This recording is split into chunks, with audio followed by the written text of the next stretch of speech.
I'm Stephen Hartman. I have taught here at CHA for 2 years and a total of 5 years of teaching. Started my career as an elementary music teacher, and now I'm here teaching Intro to Computers and Multimedia.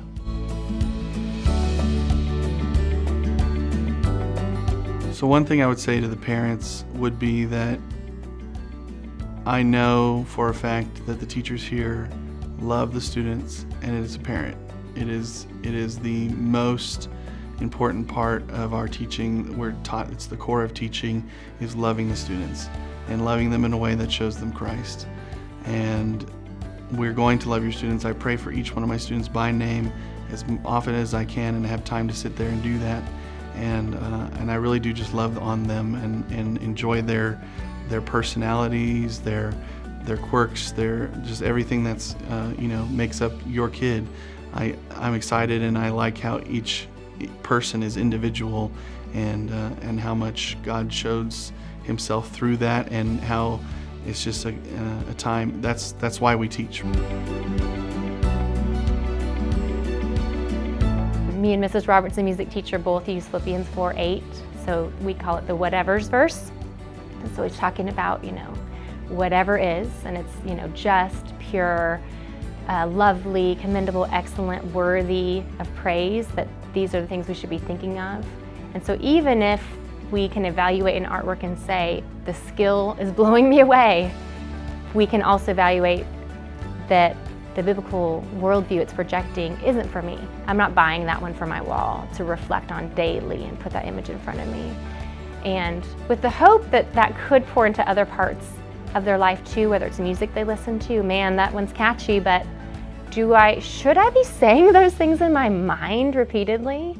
But certainly images and music we take really seriously. We consider them very sticky, and that they're really meant by God for His glory and to attract people to Himself.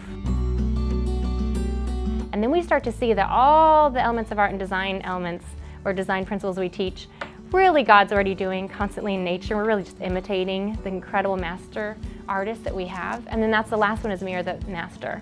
We really want to, really in class, as I'm mirroring Christ, that they kind of have an experience like that, where they are my little apprentice artists and I'm their master artist, and they need to remember that on some projects I really do want them to mirror me until they have that skill.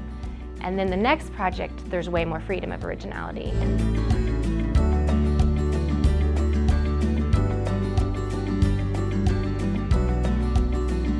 And for the student, I'd say, come on in. There's a program where we get students who haven't even enrolled yet.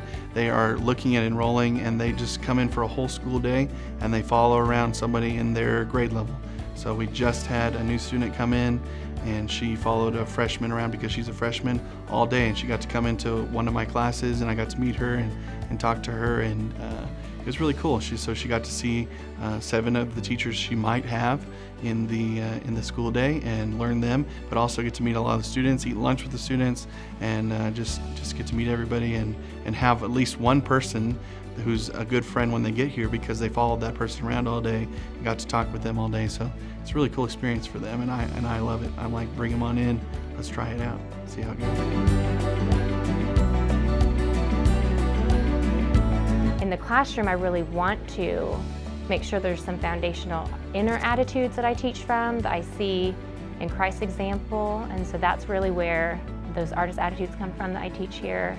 And it's fearlessly try, redeem mistakes, studying not looking, and mirror the master, which are things as artists we do constantly to be better at it, but also it's totally the things you see in God's nature. You see Jesus. He did not attempt to save my soul. He continued to work at that until it was finished.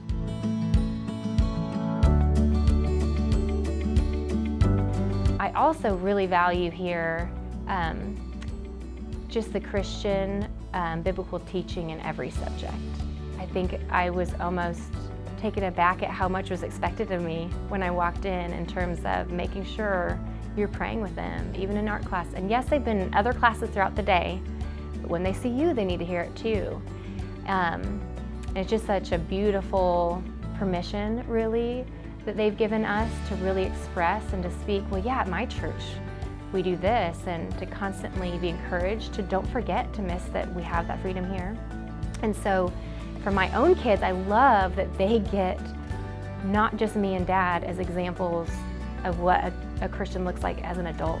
Like that they have a vast variety, and all the different teachers, we are very different. We have different personalities, different skill sets, teaching different subjects often, but we all believe the same truths about Christ and who He is, and we're all going to promote that Christian self-government in the classroom and in the hallway and at recess and on the sports field. We're all wanting God to have the glory and not us. We want them to see the value of that. We want them to see that there's a lot of joy in work, and that we can have kind of a part of what God's doing. He lets us come in and be a part of it by being able to work. And so sharpening whatever skill set it is gives us that ability to have not really self-glory, but kind of that confidence that God made use of us, and that we can continue to be used by Him in whatever field, or even just in social interactions, whether we're just being kind to our friend or stopping and maybe we're going to stop and pray for them in a moment of discipline. All those things are so rich here, and I'm so grateful to have it.